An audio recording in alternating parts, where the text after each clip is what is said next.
Hello students, welcome back to the class, and today we are going to discuss multiple choice questions from Is matter around us pure? These MCQ questions I have chosen for your preparation for the upcoming term 1 examinations. I hope that you will like the content, and if you do so, and please put the comments in the comment box and share this video with your friends, and if you haven't subscribed the channel, please subscribe the channel. So let's get started with the MCQ questions. The first question says, what is the name of the non-metal which exists in liquid state at room temperature? Students, the answer will be bromine.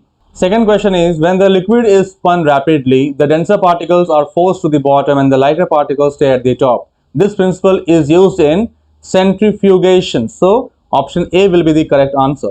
Next question says, what is the name of the metal which exists in liquid state at room temperatures? Mercury will be the answer for this question. So option A is the answer. Next question says, which of the following elements is not a metalloid? Out of boron, silicon, germanium and tungsten, tungsten is a metal. That is why it is the answer. Next question says, if we put camphor in an open container, its amount keeps on decreasing due to the phenomenon of.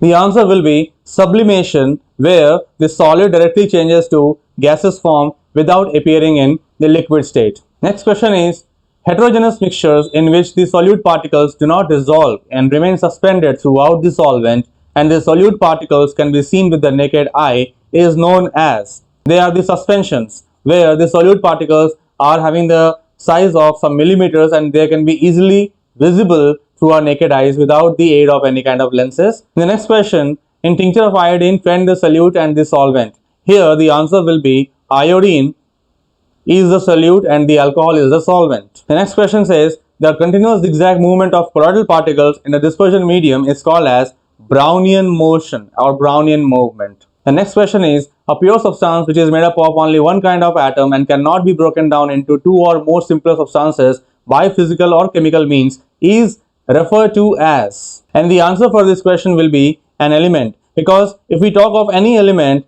every element is made up of only one type of atom, and that is why they cannot be broken down into the more simpler substances. Next question says, which of the following non-metal is a good conductor of electricity? Out of these four options of aluminium, silicon and gold, only graphite is a non-metal and is a good conductor of electricity. Next question says, which of the following property does not describe a compound?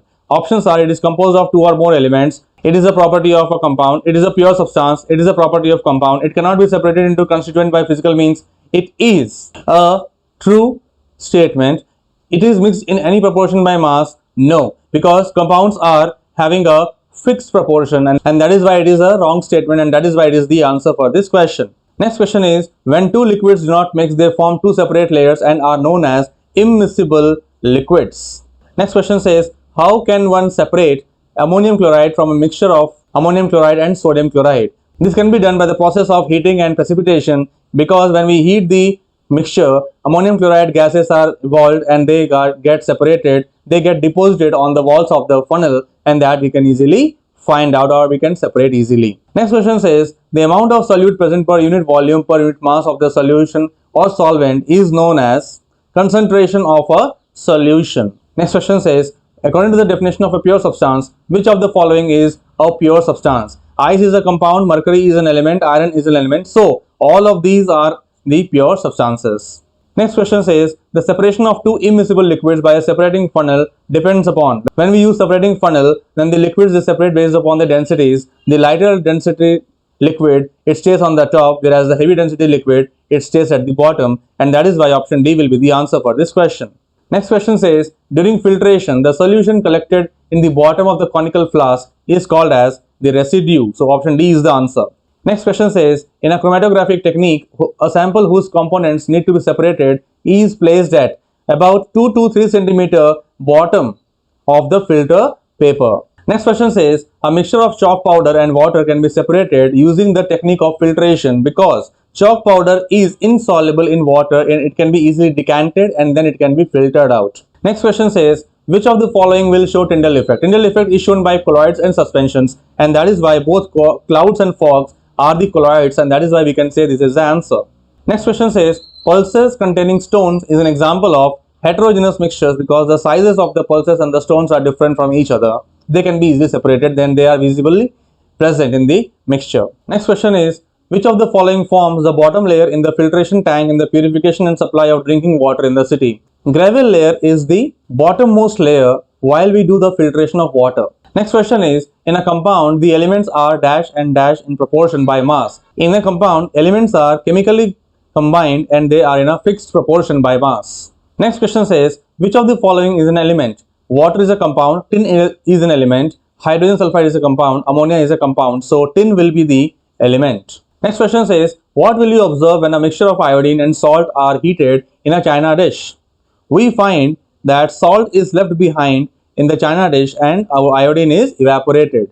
In the next question, burning of candle is an example of a chemical change. Next question says, which one of the following statements is incorrect regarding different separation techniques? First statement is, chromatography is used to separate dyes and pigments. It is a correct statement. Evaporation is used to separate components of a chlorophyll. It is a wrong statement. The process of evaporation is used on large scale to obtain common salt from seawater. It is a correct statement. Churning technique is used for separation of cream from milk. It is a correct statement. So here, the option B is the correct answer for this question. Next question is, which technique is used for separating salt from seawater? Evaporation is the most common technique to separate salt from the seawater. So option A will be the correct answer for this question. Next question says, which one of the following substances does not undergo sublimation? Out of these, copper sulfate, naphthalene, ammonium chloride and camphor, copper sulfate does not undergo sublimation. The next question says, the interconversion of states of matter is a physical change. So that's all, students. We have discussed 30 very important MCQs from the chapter of Is Matter Around Us Pure? I hope that you will like the content and they will be important for you for the preparation of Term 1 examinations. If you like the content, please put a like on the video, share the video amongst your friends. If you haven't subscribed the channel yet, please subscribe the channel and let the channel grow. Thanks a lot for watching this video till this moment. See you until next time. Take care of yourselves and until then, bye bye.